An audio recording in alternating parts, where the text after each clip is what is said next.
आकाशवाणी भोपाल से प्रस्तुत हैं प्रादेशिक समाचार।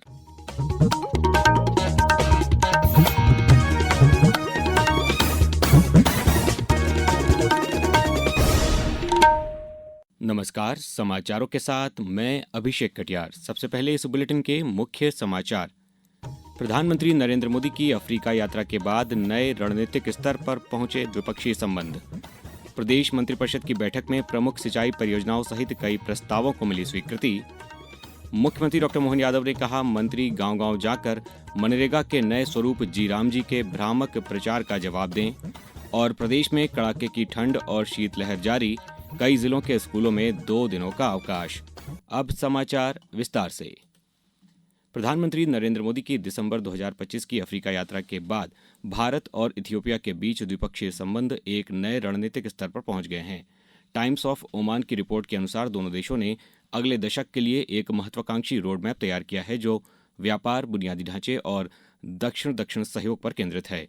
आर्थिक और व्यापारिक आंकड़े वित्त वर्ष 2024-25 में दोनों देशों के बीच कुल व्यापार $550.19 मिलियन रहा। भारत ने $476.81 मिलियन का निर्यात किया। वहीं भारत ने इथियोपिया को $1 अरब से अधिक की ऋण सहायता दी है, जिससे वहां चीनी उत्पादन, रेलवे और बिजली ट्रांसमिशन जैसी महत्वपूर्ण परियोजनाएं संचालित हो रही हैं। मुख्यमंत्री डॉक्टर मोहन यादव की अध्यक्षता में हुई मंत्रिपरिषद की बैठक में प्रदेश के विकास हेतु कई बड़े निर्णय लिए गए। सरकार ने बुरहानपुर जिले की 2 प्रमुख सिंचाई परियोजनाओं के लिए 2,598 करोड़ रुपए की स्वीकृति दी, जिससे करीब 34,400 किसान परिवार लाभान्वित होंगे। इसके अतिरिक्त प्रधानमंत्री ग्रामीण सड़क योजना और पीएम जनमन योजना को 2028 से 2031 तक विस्तार देते हुए करीब 28,000 करोड़ रुपए मंजूर किए गए। डिजिटल इंडिया को बढ़ावा देते हुए बैठक में सभी मंत्रियों को ई कैबिनेट के लिए टैबलेट प्रदान कर प्रशिक्षण भी दिया गया। मंत्री चैतन्य कश्यप ने मंत्रिमंडल के निर्णयों की जानकारी दी। कैबिनेट के अंदर सभी मंत्रियों को टैबलेट वितरित किए गए हैं और अगले 2 कैबिनेट के पश्चात पूरा कार्य के टैबलेट के माध्यम से किया जाना प्रस्तावित है। और मुझे लगता है कि यह जो प्रयोग है, यह प्रयोग देश के कुछ ही प्रांतों में प्रारंभ हुआ है, उसमें मध्य प्रदेश अग्रणी प्रांत होगा। मुख्यमंत्री डॉक्टर मोहन यादव जी के नेतृत्व में जो हमने 2025 का वर्ष उद्योग एवं रोजगार वर्ष के रूप में मनाया है, अब अगला 2026 का इस वर्ष को कृषि उद्योग के, कृषि के विकास के लिए मनाया जाएगा। उच्च शिक्षा विभाग के अपर मुख्य सचिव अनुपम राजन ने निर्देश दिए हैं कि सभी महाविद्यालय 15 जनवरी तक व्यावसायिक पाठ्यक्रमों की स्वयं पोर्टल पर मैपिंग पूर्ण करें। बता दें कि मध्य प्रदेश गैर तकनीकी विषयों में 350% की वृद्धि के साथ पूरे देश में अव्वल है। पोर्टल का उद्देश्य वंचित छात्रों तक गुणवत्तापूर्ण डिजिटल शिक्षा पहुंचाना और क्रेडिट लाभ दिलाना है। इसके साथ ही कॉलेजों में नियमित कक्षाओं, पेयजल और स्वच्छता व्यवस्था सुधारने के निर्देश भी दिए गए। प्रदेश मंत्रालय वल्लभ भवन में Madhya Pradesh urban development company के संचालक मंडल की 11वीं बैठक कल संपन्न हुई। बैठक में विकसित भारत एट 2047 के लक्ष्य को प्राप्त करने के लिए शहरी विकास के 4 नए स्वतंत्र प्रभागों के गठन पर सहमति दी गई। मुख्यमंत्री डॉक्टर मोहन यादव ने नमामि गंगे की तर्ज पर नमामि नर्मदे परियोजना शुरू करने के निर्देश दिए, जिसमें ठोस तरल अपशिष्ट प्रबंधन और पर्यावरण सुधार पर ध्यान दिया जाएगा। बैठक में नगरीय निकायों को आर्थिक रूप से आत्मनिर्भर बनाने, पीपीपी मोड और ई वाहन पॉलिसी तथा आईटी आधारित स्मार्ट प्रणालियों को प्रोत्साहित करने पर जोर दिया गया। अब समाचारों में वक्त है एक ब्रेक का।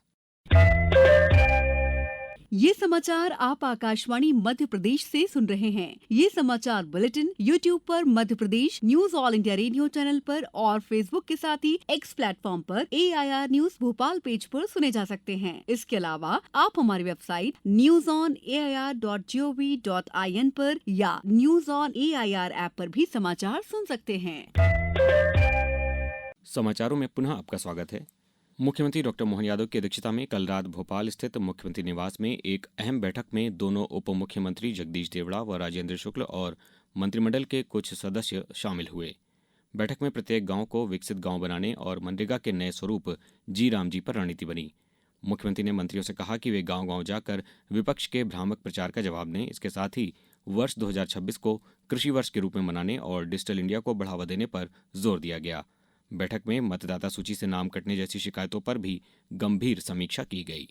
सक्रिय सुशासन और योजनाओं के समयबद्ध कार्यान्वयन के लिए प्रधानमंत्री के प्रमुख तंत्र प्रगति ने अपनी 50वीं बैठक के साथ महत्वपूर्ण उपलब्धि हासिल की है।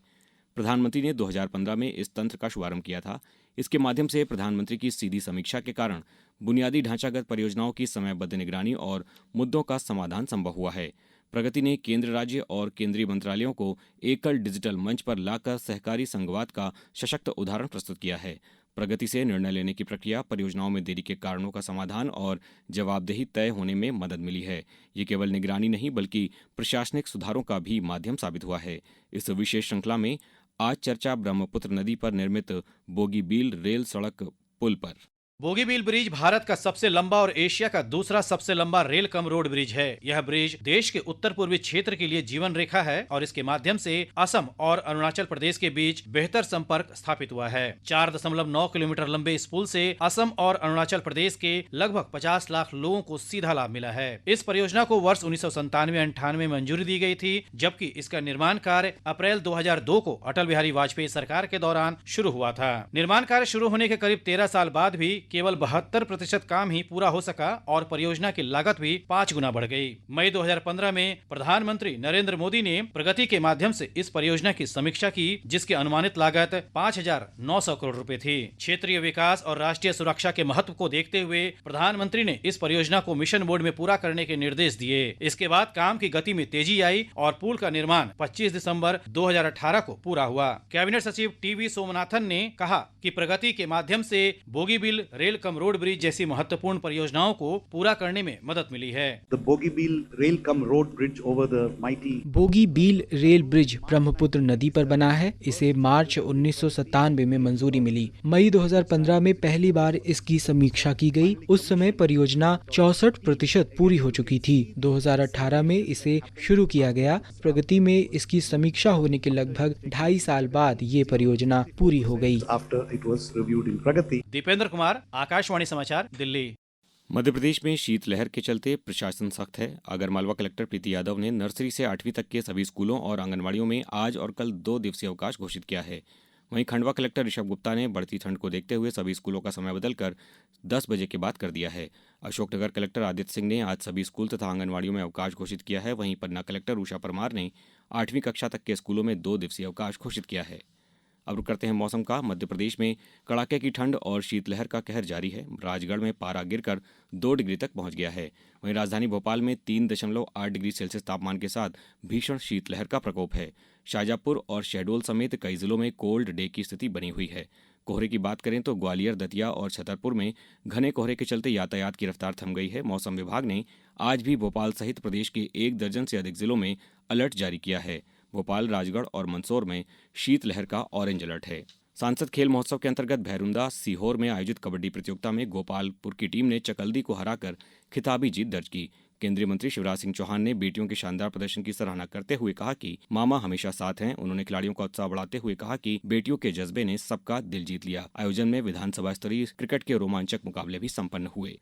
भारतीय वैज्ञानिकों ने सुपर कंप्यूटर चालित सिमुलेशन की तकनीक विकसित कर ली है। इससे गर्म जल को ठंडे पानी की तुलना में अधिक तेजी से जमाया जा सकेगा। इस तकनीक से पानी सहित किसी भी द्रव को ठोस में बदला जा सकता है। अब कुछ समाचार संक्षेप में। भोपाल के छोटे तालाब पर राष्ट्रीय ड्रैगन बोट चैंपियनशिप कल शुरू हुई। मेजबान मध्य प्रदेश ने स्वर्ण पदक जीतकर शानदार आगाज किया। प्रदेश के गृह विभाग ने कल शाम 64 पुलिस अधिकारियों के तबादले किए। कटनी पुलिस ने सड़क सुरक्षा जीवन रक्षा अभियान के तहत स्कूली बच्चों को यातायात नियमों की जानकारी देकर जागरूक किया। झाबुआ में दिव्यांग पंचायत सचिव की मेरिट सूची जारी कर दी गई है। अभ्यर्थी 15 जनवरी तक अपनी दावा आपत्तियां लिखित में दे सकते हैं। रतलाम में 10 जनवरी को 2500 मेधावी छात्रों का सम्मान किया जाएगा। नीमच में बाजवा समुदाय के युवाओं को रोजगार और शिक्षा से जोड़ने के लिए पंख अभियान की समीक्षा कर निर्देश दिए गए हैं। और निवाड़ी जिले में कलेक्टर जमुना भिड़े ने पुलिस और प्रशासन को जमीनी विवादों पर मिलकर और सतर्कता से कार्य करने के निर्देश दिए हैं। इस बुलेटिन में बस इतना ही। अगला बुलेटिन सुनिए दोपहर 2:10 पर। नमस्कार।